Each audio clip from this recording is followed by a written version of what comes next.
Hi there, folks, and welcome back to Nippon Trading International's Japan Real Estate Podcast. I'm your host, Ziv Nakajima again, and this podcast is brought to you, among others, by Emil Gorgies of realestate.jp.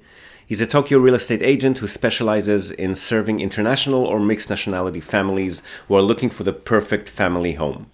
So Emil's an Australian. He's been living here in Japan for over 2 decades now, and for about half of that time he's been buying, selling, and managing real estate properties in Tokyo on behalf of his own family and a great many happy clients. And he also acts as a mortgage broker on behalf of his clients. So he's got dedicated loan officers in many of the Japanese mega banks.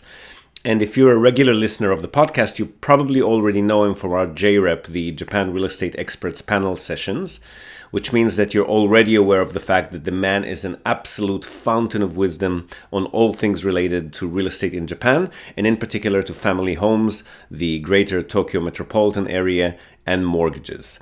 And most importantly, he's incredibly generous with his time and advice, which he's more than happy to provide at no cost or commitment to anyone asking.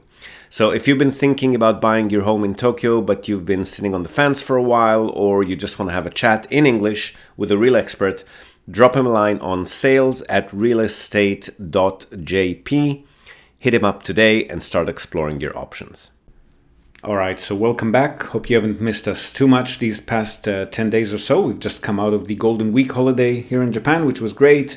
Plenty of sleep, food, and drink here. Personally, I've probably put on a good few kilos. I've been avoiding the bathroom scale, so not so sure, but who cares?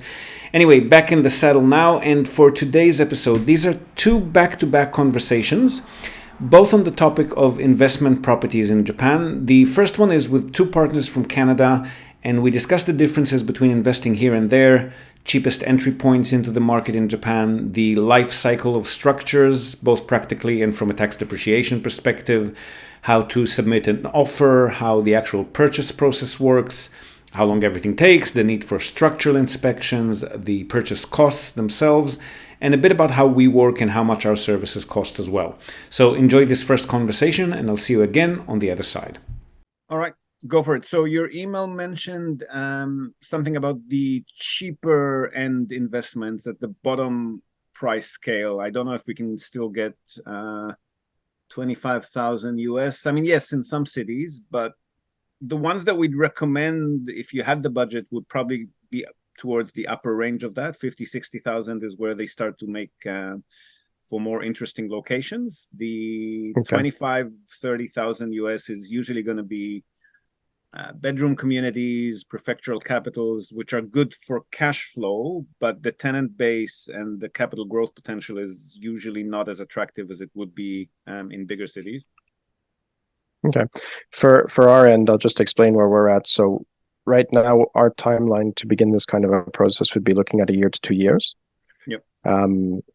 Again, we have our own changing real estate market to contend with here that will ultimately be what forms our investment capacity.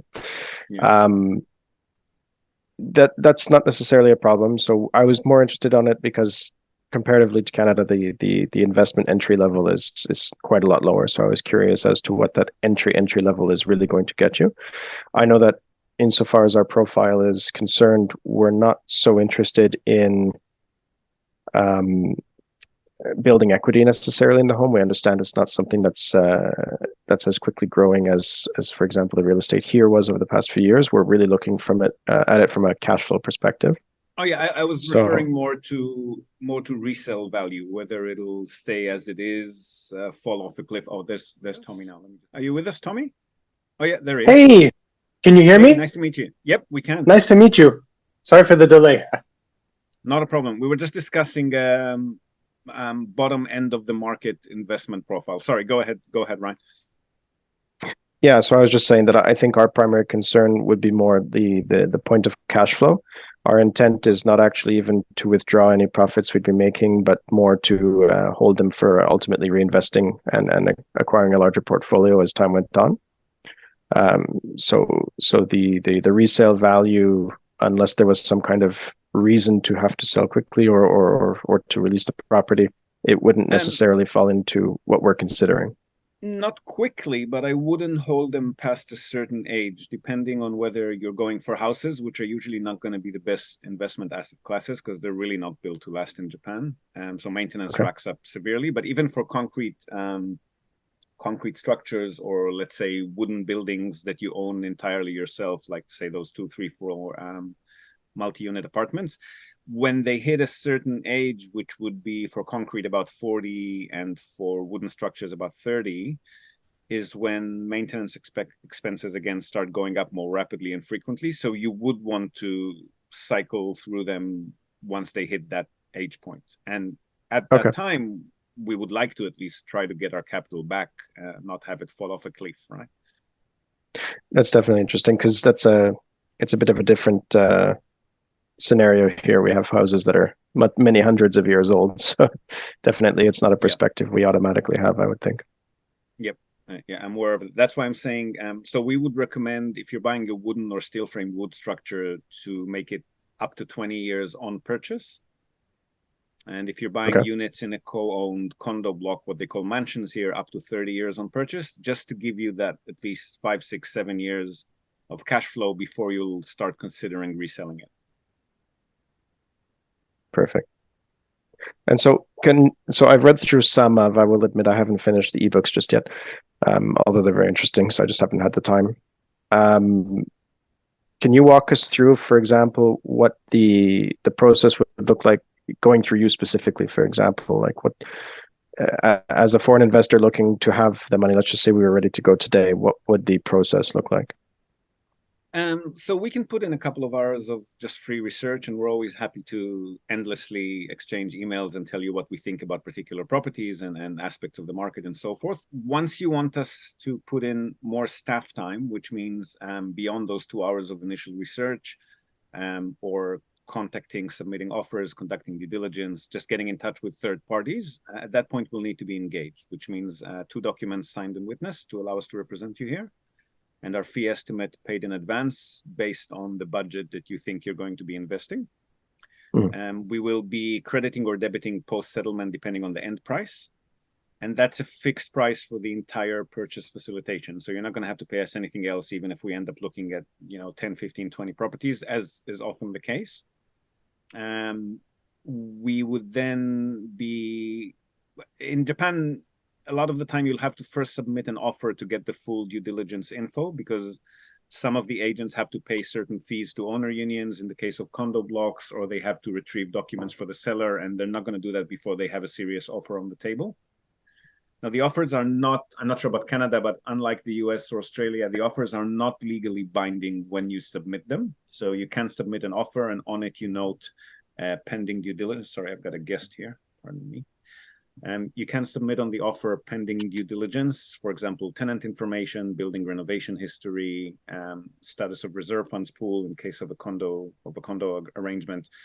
And then the agent will start providing all of that information to us, and we can then either pull the offer back if it's unsatisfactory, or try to renegotiate the price.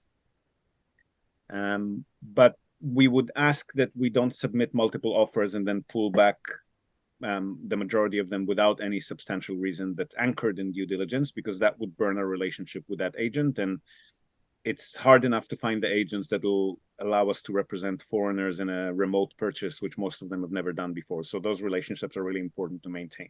So again, we can pull back if there's any valid reason to it, which is anchored in due diligence. Otherwise, we ask that if you submit an offer, you'd be willing to go ahead with the purchase, assuming it all checks out. I think on our And end that's then normal because we have we have a similar thing where we have the due diligence clauses to a degree and the financing clauses as well, but the offer is considered legally binding with the ability to withdraw. So our mindset is already going to be with that kind of a okay, perspective. that's good. Yeah. So here it's not a legal thing, but as many things in Japan, it's all very customs and manners oriented. So we do have to abide by that. And then it would normally, once the due diligence info is confirmed, the offer is accepted, and we're basically moving ahead, it would take 2 to 4 weeks to receive the contract and the appendix drafts from the realtor. at which point we'll review it, and if everything looks as it has been advertised, then we'll sign the contract and pay a 10% purchase deposit. And at that point, the judicial scrivener, which is the equivalent of a property lawyer here, will start preparing the ownership transfer documents, which again, you'll need to have signed and witnessed and posted back to us from overseas. So the entire process from the moment an offer is accepted until settlement is normally 2 months. In the case of older structures where you're purchasing the entire structure, again, we would advise to stick to 20 years and younger, in which case it won't be necessary. But if you are for any reason buying anything older, then we'd also recommend a structural inspection, which you'll have to pay for. It's normally between $500 to $1,500 or so, depending on the size of the property, the accessibility, the availability of inspection companies in that particular areas, and so forth.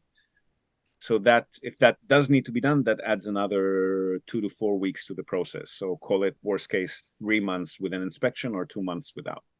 Now, here's some big news for anyone interested in Akia, the abandoned vacant homes that are abundant all around Japan for very attractive purchase prices. Akimart, our latest sponsor, is a recently founded online search and discovery tool for Japanese real estate. Its user interface will be very familiar to users of Zillow or Redfin. The platform essentially scouts the internet for property listings, translates them into English, and displays prices in US dollars, all in one place and with a dynamic map interface that makes browsing, finding, and shortlisting your favorite properties a piece of cake. Which any of you who have been struggling with the dozens, if not hundreds, of Japanese property websites that are available online and their very clunky interface will probably find a real blessing. They've got already over 500,000 listings on the platform, and the database is expanding daily. Ranging from abandoned rural homes to luxury urban properties, Akimart makes it easy to find your dream home in Japan, regardless of your budget. Now, while the platform is essentially free for use, here's an exclusive offer for listeners of the podcast. You can use the promo code NTI to receive $5 off Akimart Pro. The subscription will unlock a bunch of very attractive features for you, including unrestricted access to the entire nationwide property database and a whole range of filters, which will help powercharge your search for that elusive perfect home and make it even easier. So hop over to akia-mart.com, that's AKIYA-MART, akia-mart.com, and kick off your search today. And I was seeing from the materials you had sent over that it's not common, as it is here, to do an actual property inspection from a general inspector for tenanted properties anyway. A viewing is always, I mean, although not always, some customers buy sight unseen, but a viewing is normally a part of the process if the property is not tenanted. If it is tenanted, then Japanese tenancy laws don't allow anyone to enter in any case. But if it's not tenanted, a viewing is definitely a part of it. An inspection would be a part of it if you wish to, but unless there are any severe weather damages, which the realtor and the seller would have to disclose as part of the due diligence process. If it's 20 years or younger, then it's probably not necessary. We're always happy to do it. It's always safer to do it, but probably not as necessary as for older structures. Okay. And it's definitely not as common here, yes. So a lot of people, especially if they're buying at the cheaper end of the market, they're pretty much assuming that they'll have to do some massive renovations. We would recommend it, especially for houses, because termite tracks, tilting, sinking, severe roof damages, these are all things that would cost a fair bit to repair if they can even be repaired at all. But a lot of people just buy, with the concept of at some point demolishing and rebuilding, so they're not too concerned about that. Okay.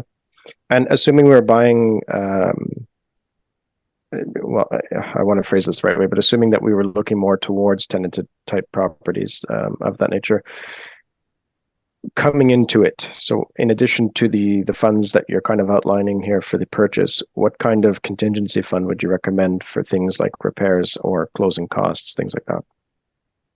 So purchase costs, if you're using a proxy like ourselves, would be normally up to, depending on the price of the property, anywhere between 10 to 20%. Okay. I'll break that down in a minute, but if you're buying a small building, for example, it'll be closer to 10%, let's say something above 300,000 US. And if you're buying on the cheaper end of the market, let's say up to, let's say about 100,000 or less, then it's going to be closer to 20%. Our fee specifically does have minimums. So our minimum fee for condos or buildings is going to be 5% of 5 million yen. So even if you're buying something that's 20,000 yen, if you're buying something that's 20,000 yen, you'll still need to pay us our minimum, which is going to be 2,500. I'm just rounding it up as 100 yen per dollar. It's obviously a bit different now. If you're buying a house, which requires a lot more work and due diligence, then that's 5% of 10 million yen. So 5,000 US. So if you happen to buy something that's below these minimums, the fees could creep up to slightly over 20%. Let's call it 22 or 23 worst case. And the way that breaks down is the realtor fee is 3% plus 60,000 yen plus tax, which works out to be somewhere between 3.5% to 5.5%, depending on how cheap the property is. The legal and registration fees vary based on the official evaluation of the property, which is always going to be a little bit different to market price. So that can be anywhere between 1 to about 4%. And again, cheaper properties is a higher percentage, more expensive property is going to be towards the lower end of that. Purchase tax, which you get somewhere between 6 to 24 months after settlement, is going to be, again, varies depending on official valuation, but somewhere between 1.5% to 2.5% normally. And our fee, which is 3 to 5%, but with those minimums in place. Okay. Perfect. In terms of the transfer of funds, I was seeing again from the material you sent over that largely, or at least the impression I get, is that it would be done through the SWIFT system, and there would be a local bank of some kind that would be necessary, but that it would be difficult for us to open that. So what would be the process of getting the money into Japan, for example, for these transactions?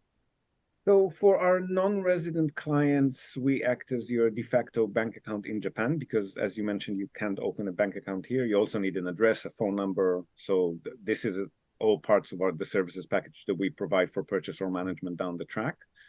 We would highly recommend that you don't let your bank convert your dollars into yens because they'll always screw you over by somewhere between 3 to 5 yen to the dollar. We're partnered with OFX, which we use for larger transfers. I'm personally with Wise for smaller transfers. Those are usually, but there's a bunch of them out there. I think Revolut and a few others whose name I forget, Compass and so forth. So whichever Forex provider you use, just don't let your bank do the conversion. And the receiving bank, if you work with OFX, which is better for larger transfers, there's a receiving bank charge of somewhere between 2,500 yen for remittances under 5 million yen. So about $25 for remittances under 50,000, and then something like 4,000 or 5,000 yen for remittances beyond that. But I mean, in the extent of a transfer that large, that's pretty minute. If you're using Wise, the fees are much smaller. There's no receiving bank charge on this end because it's a domestic transfer with Wise, but they're limited to remittances under 1 million yen. So if you're transferring the entire property purchase amount, it doesn't make sense to use them, in which case we'd recommend OFX again. And then we would receive your funds in bulk and distribute them to everyone involved in the purchase process. So the property lawyer, the seller, the agent, building management company, property management company, whoever's involved in the purchase and management, we'd be distributing domestically too. Okay. And in the event we weren't purchasing for the full property in cash value, what would be the process of the financing? Would it be again through a proxy through you? If that's even an option? That's not an option unless you set up a company. I mean, if you set up a corporate entity in Japan, there's one lender here who will let you borrow, but for strictly long-term lease investment properties. So you couldn't do Airbnb or get creative with it or anything of that sort. There's one in Singapore that does non-landed properties. So if you're just thinking about condo units, that could be an option. In both cases, you'll get 60 to 70% LTV and something like 3.5% interest, which is high compared to a Japanese national, but still better than what you get, I suppose. Oh, yeah. But they're pretty limited in their criteria. So they'll each have very specific locations, very specific property profiles, ages of building, and so forth. So If we're trying to go through one of those, we would have to first make sure that we're researching property that suit that criteria. Okay. And also, if you're going with a Japanese lender and you're setting up a company, because the Singapore lender won't necessitate that you set up a Japanese entity, but the Japanese lender will. So if you're going with them, you need to factor in something like $3,000-4,000 a year in annual corporate upkeep costs, so minimum corporate tax, accounting, bookkeeping, that sort of thing. That's going to be about $3,000-4,000 a year. And also, you would need a Japanese resident as representative director. That's a service that some accountants and lawyers can provide for about $500 a month. We can do it for about $200 a month, but that's still something to factor into your costs. Sorry, I'm just taking a few notes here. No, take it down.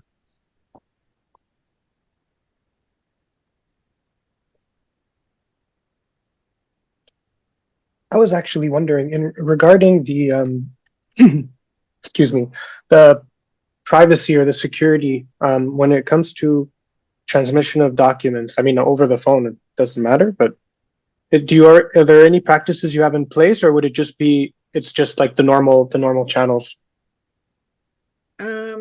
So most of the information you'll be receiving from our end, from the Japanese side, is going to be publicly available information. The only sensitive document would be the title deed itself, which we would never scan or email scans of. And that would be couriered directly with you with the rest of the property documents. But everything else is available via public registry. So there's not much concern on our end. If there's anything sensitive that you're remitting over, then we can have a discussion and password protect it and put it on a more secure cloud storage than we normally use. But otherwise, from the Japanese side, there's not much of that. Okay, perfect. Sorry, speaking of privacy, Tommy, I asked Ryan, but I didn't ask you. I'm recording the call for publishing on our channels, if that's okay with you. If not, let me know and I won't. Yeah, no problem.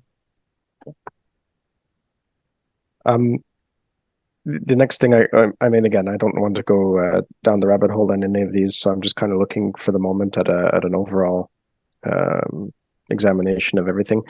In terms of the yield of these properties on average, the return, I saw it's anywhere between 5 and 9%. So in a dollar amount, assuming, for example, we were looking at a property at the mid to lower end to start, what kind of return could we look at?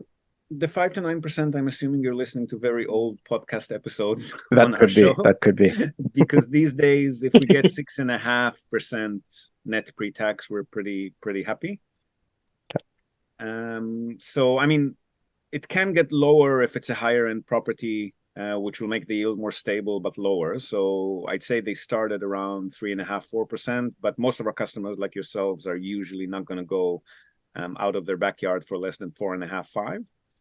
So call it 5 to 7 most of the time. And those would be available in most cities except Tokyo, central Osaka, and central Fukuoka. And central Kyoto, which we very rarely see deals coming out of in any case. The rest of the locations would probably reach 6.5. If we go more suburban or secondary city, prefectural capital, and so forth. And buildings would be slightly higher, but then the structural maintenance is entirely on you. So you want to there's no reserve funds set aside for this purpose. So you want to factor in something like maybe 10% of the gross rental income to put aside for that. Okay. And so let's just say, assuming a arbitrarily $300,000 US dollar purchase, what would the annual return in a dollar amount kind of look like to us? Assuming a standard property, just to give us an idea of like, again, we don't necessarily intend on withdrawing anything, but we want to know how long before it's possible to start reinvesting effectively. So for 300,000 US, let me just quickly run that in yens. What is that at the moment? 45 million yen. So for that amount, we'd probably advise, I mean, you're the boss, obviously, we'll go with whatever you suggest, but we'd probably advise to try and aim for a small building, because that gives you, number one, a larger land plot, which is the only thing that could gain in value in Japan. And also, just there's no owner union, so you've got the creative freedom to experiment with various types of rentals. Down the track, maybe repurpose the building into something else or completely demolish and rebuild. So if we're going for a small building, let's say 2-3 floor multi-unit at about 45 million yen, you can expect, give me a second.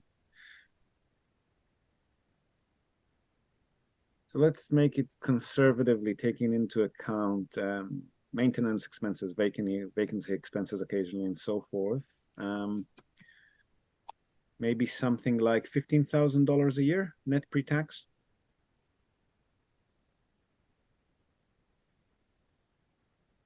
So I'm just writing it down. Okay. Yeah. And we'll start with a higher percentage yield, but again, as time progresses and expenses rack up, we'll probably average down to about that, a bit more if we're lucky. Perfect.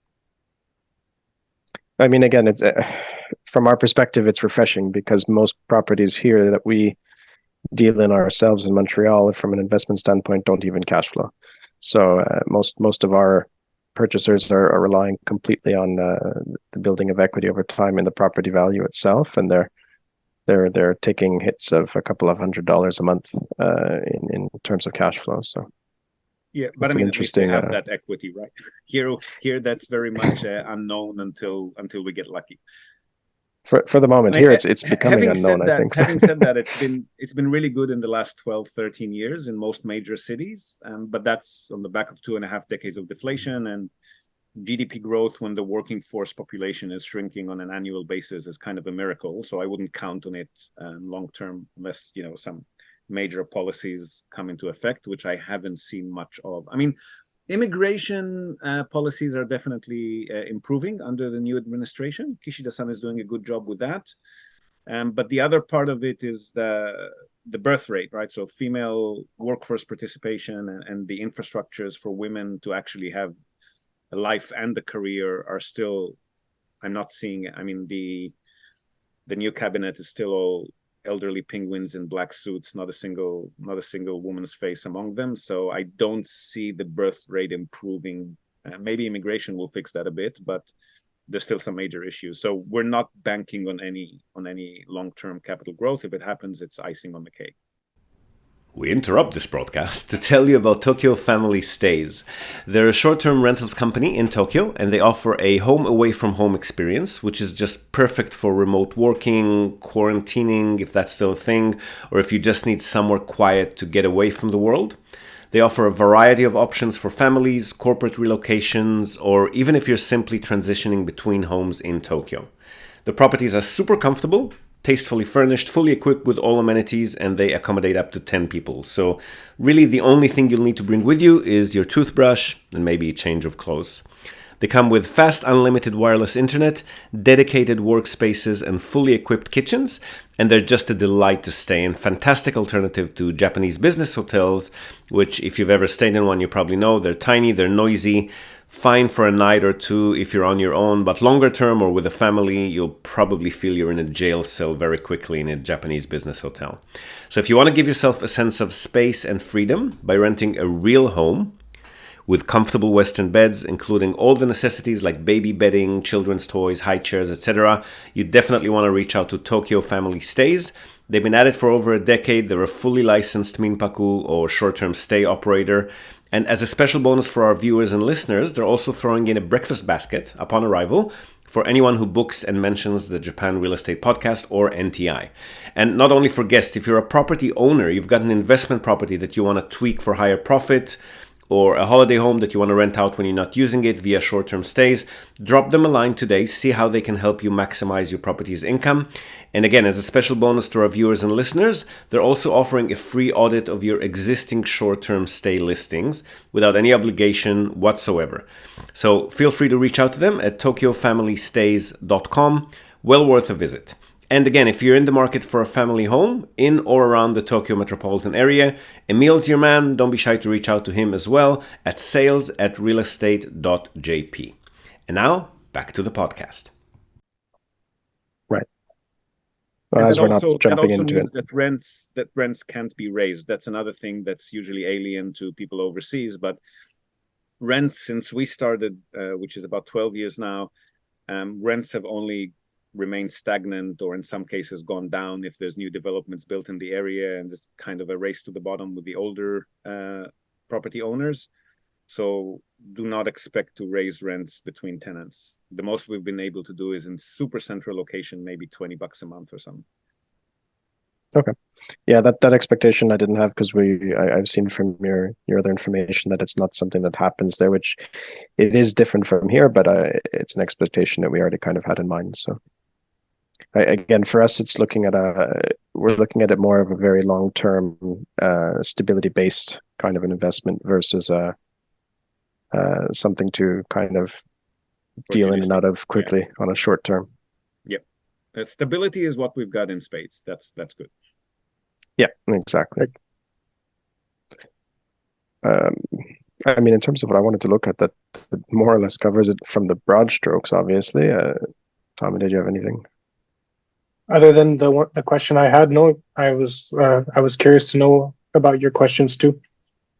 We'll have a lot more toing and froing once we're actually looking at potential properties for purchase. Then you'll see all of the nuances that go into the property selection. I'm sure you'll have a bunch more questions when we actually start looking at them. Sorry, it just occurred to me I did have another question. So, Tommy and I have the benefit of having connections with the Canadian Airlines here, and we can travel fairly cheaply in some cases. So our initial thought anyway was, when it comes closer to the time that we're ready to start moving on this, to perhaps come and physically visit. It did cross my eyes somewhere, I believe, that visiting the properties is not something, though, that would be beneficial. It's beneficial in the sense of looking at an area and getting the feel of a particular location, and if you have a particular property in mind, a building or a structure, to look at the structure itself. But if the properties are tenanted, tenancy laws in Japan prohibit anyone from entering it, even when it's changing hands, even in between lease renewals. It's just never entered unless by tenant request. So you're not going to be able to physically enter the property, but a lot of our customers definitely come either before or after the purchase, just to suss out the environment. That's definitely a thing. And we do have people who come here. I'm actually going to see one on Monday. They have particular properties in mind. They do want a tenanted property, but they do want to physically visit the building in the neighborhood before they pull the trigger. So that's definitely doable. Okay. So if we were planning, and for example, when it comes time in perhaps a year or two to come through, it would be still worth our time then with you to find a way to maybe meet up, visit these places if they're within a reasonable range from you, obviously, and take a look, or at least to have maybe even a video conference while visiting, so that we have the live interpretation from you while we do it. Definitely, and we also do that in other locations. So obviously, Perfect. Trip expenses would have to be paid for us, but we're happy to come and visit other cities as well. Doesn't have to be right in our backyard. Because we work with third parties, we work all over the country, so it's quite usual that we go to other places to do viewings. But with condo units, if you're buying a condo unit, really the due diligence is more a case of reviewing the documentation that the building management company and owner union provides. So we look at the reserve funds that they've collected over the years, how much they've got, what big renovations were done in the last 10 years, try to assess whether building fees whether there's a risk that building fees will jump very high very soon or not. So there's not a huge advantage to a viewing in a condo unit situation, but if you're buying anything else where you're going to be owning the structure, that's definitely a concern. That's definitely something we'll want to look at. Yeah. Okay, perfect. It's not necessarily the longest meeting in the world, but I think that on my end, that covers what I wanted to look at this stage. I think we wanted to just have somebody explain to us the process, that it's not just us relying on what we're reading and our understanding of it. So I think that clears up a lot of what I think we already knew, but definitely puts it in perspective for us in terms of the timeline and the process. Fantastic. Sure. So I'll just add on a totally different note. You mentioned that you work in real estate, right? Yes. Yeah, we're real estate brokers and property managers. So we're always happy to we provide 20% of our commission on any first sale for a customer that comes in through a referral. So don't be shy to send people our way if you want. They can be your guinea pigs too. No, definitely. Well, I mean, over time, we'd like to kind of build more of a link. Again, I think it's just something that Tommy and I have discussed for years at this point now, and being within the industry, like I said at the beginning on the outset, we're always looking for ways to kind of capitalize on our own interests in a way. So if we can find a mutually beneficial arrangement, certainly we'll be happy for that. Excellent. I look forward to hearing from you. Let me know when you're ready, and we'll start moving forward on stuff. Fantastic. Thanks so Thank much you for your very much. time. I really appreciate it. Pleasure. Have a good night. Take care. You too. Have a good day. Bye-bye. Bye. All right, good informative chat there. Now, the second call is with a US national who's married to a Japanese national. They both live in the States, and he was wondering about his options to potentially get an investment loan here in Japan. So we talk about the differences between an investment loan and a home loan, how to potentially qualify for those in his particular situation, and then we go deeper into the actual property selection criteria. So we talk locations, yields, various cities around the country, and Fukuoka City specifically, what capital growth potential looks like in Japan and whether or not one should bank on it at all, exchange rates and how to lock them in ahead of a purchase, expenses, tax deductions again, and also about what type of property makes the most sense for various budget and investment goals. So again, a really good conversation on the topic of investment. Enjoy the chat, and I'll see you again one last time right after this. Okay, cool. So I've scrolled down to your initial inquiry on the email there. So you mentioned, where are you? There you are. You were mentioning that you would like to buy a building in Japan, that your wife is Japanese, but you're currently living in California, and that would you be able to get a loan in Japan with her as the director? So the director has to be a Japanese resident. I'm assuming that your wife is currently not registered as a resident here, right? Yeah, not. Maybe they'll have to be her parents. Yeah, I'm not sure her parents would qualify for signing a loan at their age. That would be something to look into. Ooh, I see. Yeah, I mean, Okay, another option would be to come visit Japan, re-register as a resident, and then kind of go back to the US on an extended leave kind of thing while she's still registered as a resident. Yeah, I'm not sure if she'd have to pay taxes in Japan or to re-register. She would have to pay her pension and health insurance and some municipal taxes. So yes, that would come with a few expenses every year. But I mean, so would the corporate structure itself would come with about $3,000-4,000 worth of annual expenses in minimum corporate tax and bookkeeping and accounting. So in the grand scheme of things, that's maybe not a huge extra amount to spend. Yeah. I mean, it's fine, to pay like some extra as long as it's not too much. I understand it's like cost of doing business. It's fine. Yeah, I'm not sure, to be honest. It's kind of a gray area, so I'm not sure if the lender somehow finds out that she's not physically here. Does that compromise the loan terms? I really have no idea, and it's kind of a thing where you don't have anyone to ask because they'll just say no if you ask them, right?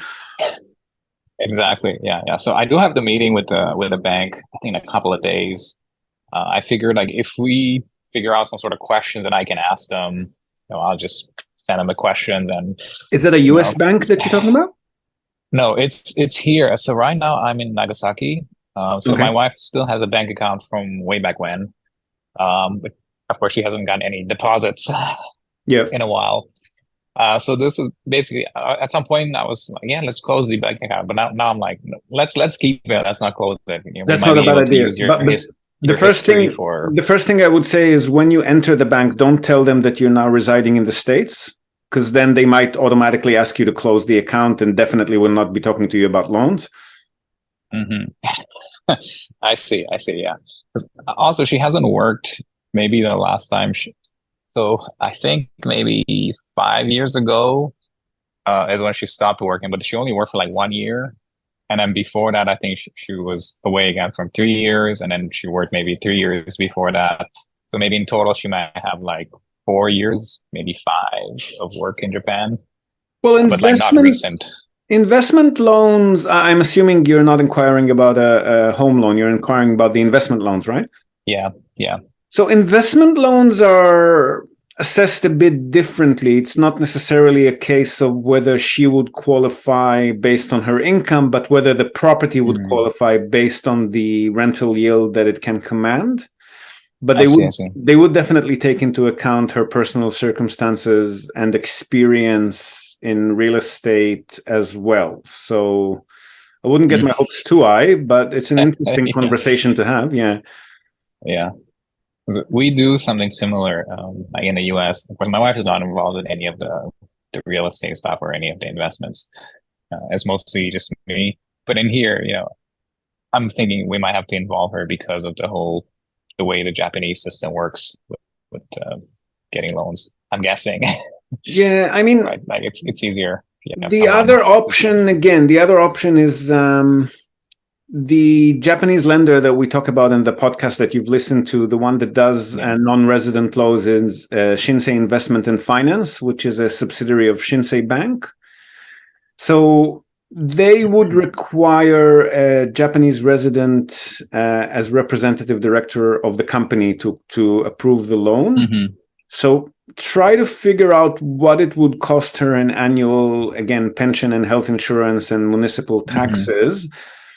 Because the other option is to appoint, I know that lawyers and accountants provide this service of appointing themselves as representative director for about 50,000 yen a month. We can provide that service for 20,000 yen a month. So if the total that she has to pay annually for maintaining her residency is higher than that, then that's another option. Yeah. That's good to know these numbers. Let me ask you. So you're recording this. At some point, I'll be able to go back and reference this video. Yes, I'm only going to be publishing. I've got a backlog for publishing about 5-6 months at the moment, but I can just send you the raw recording at any time. Okay. Yeah. Great. Thank you. Okay, so that's what I was saying. The first thing would be the loan, and then the second, I think, I was in Fukuoka a couple of days ago, and it looks really nice. Like it's kind of like New York. Let me know next time. We'll get together for coffee and stuff. Yeah, sure, absolutely. I just didn't have too much time, because I was thinking about that. Yeah, so I mean, it looks like it's teeming with life. It's awesome. Definitely the best city I've ever lived in, but I'm kind of biased. I've been here for about 12 years now. Yeah, much longer than me. But yeah, that makes you kind of a bit of a specialist in that area, I guess. We're more familiar with it because we live here, but we don't rely on ourselves as the experts. The position that we're in is as acting proxies on behalf of foreign buyers. We work with professionals all over the country.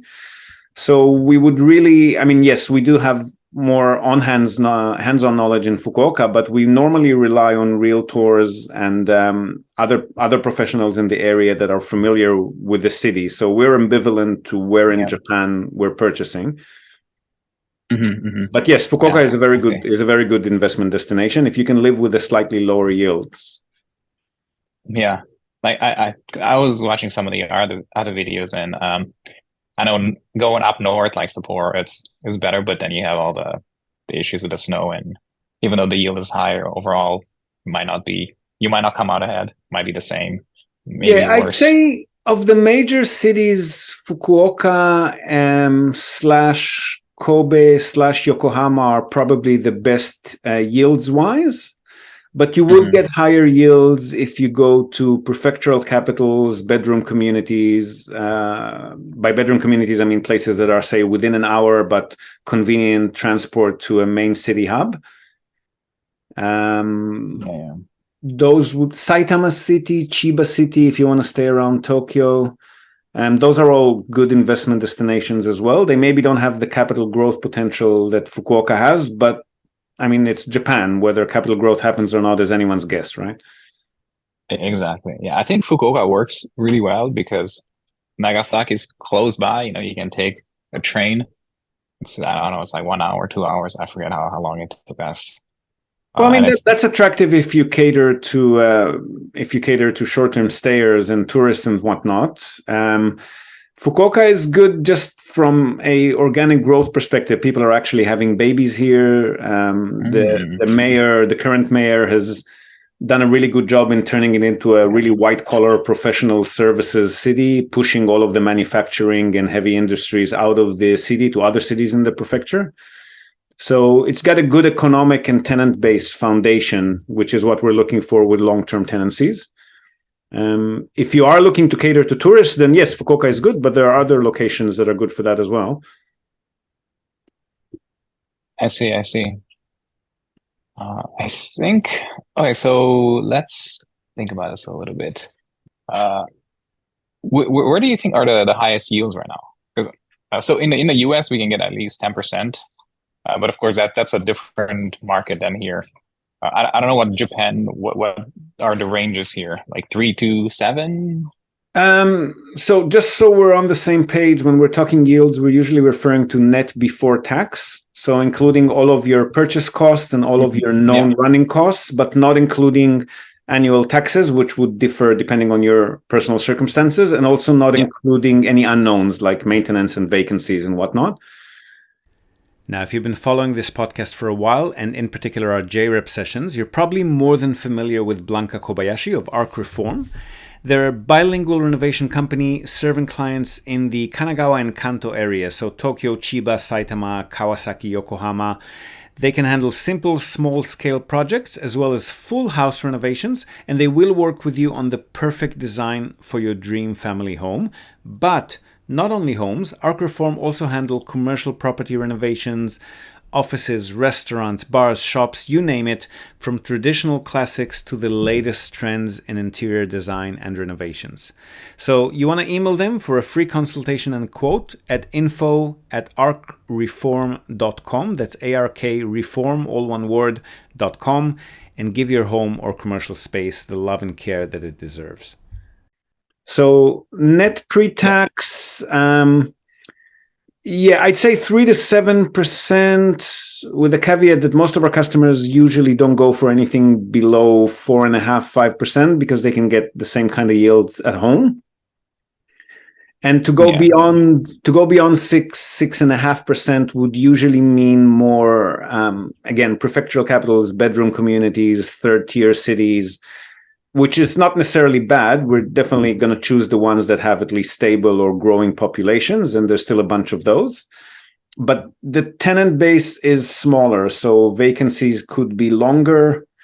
Over time, it will probably average out to not beyond 6.5 in any case. So that's probably the yields I would expect. All of Tokyo and central Osaka would normally be at most 4.5, 5%. Yeah, that's good to know. It's kind of what I thought really from watching other videos. I guess the situation hasn't changed with the yields. No, it's getting a bit more compressed, if anything, because property prices do continue to go up in most major cities, and rents definitely do not. So that gap is where you kind of lose your yield. Yeah, I think. I mean, what do you think? So, because I don't know how Japan works compared to, say, North America. Like if in the US, like if the interest rates go up on a 10-year bond, which is used for like the major transactions, usually prices will come down. So I'm not sure which bonds, what maturity they use for in Japan. It seems like they might try to do they might loosen the yield curve control, right? Not cap it at whatever was really low, 2025.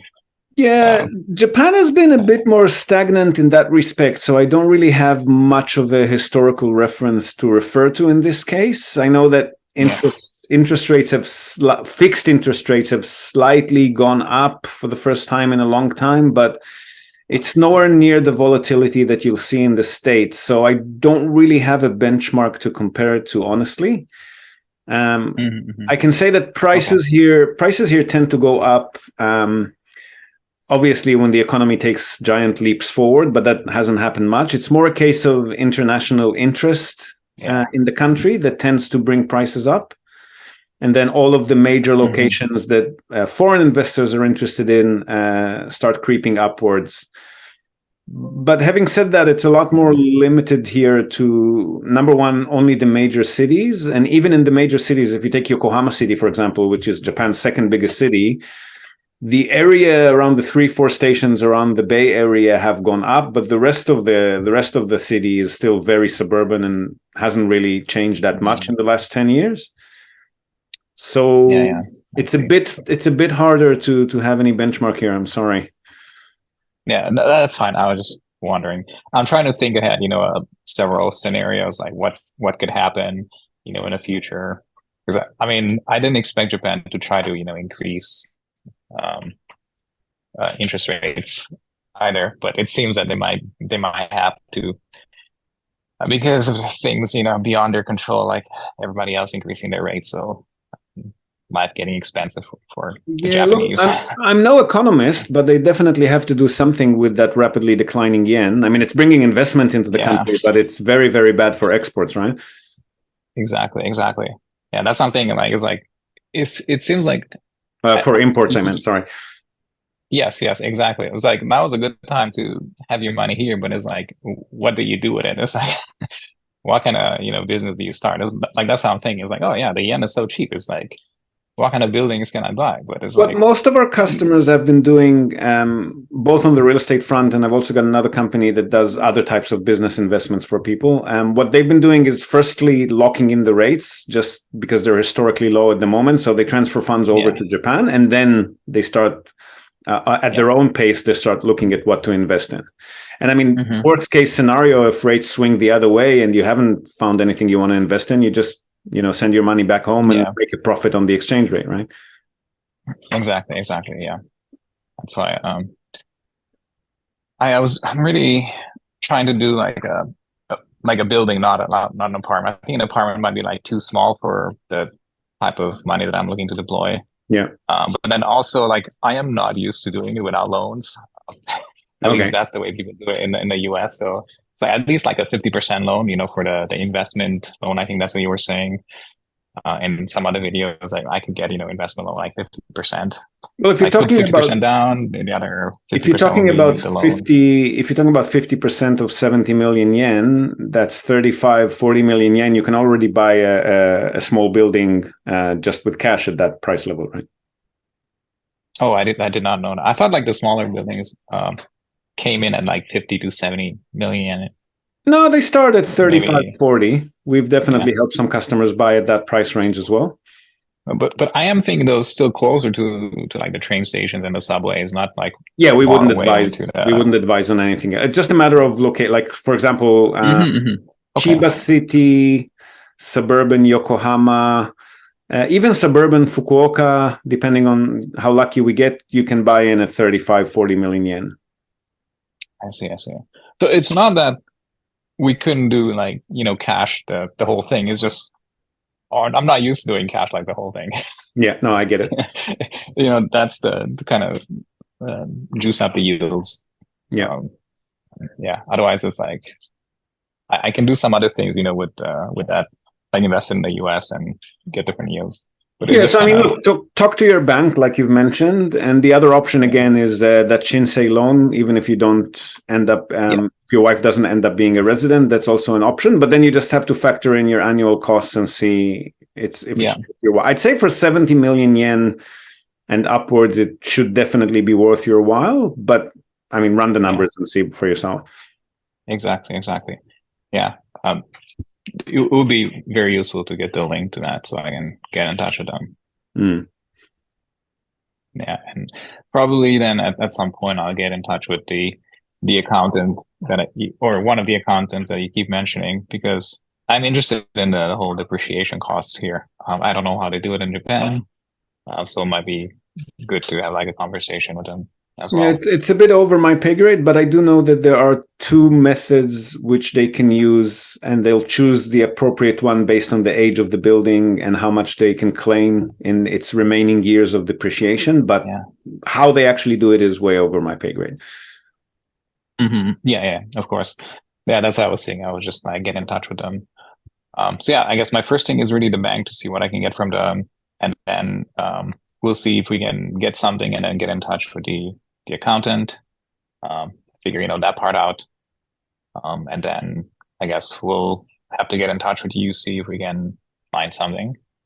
Yeah, happy to.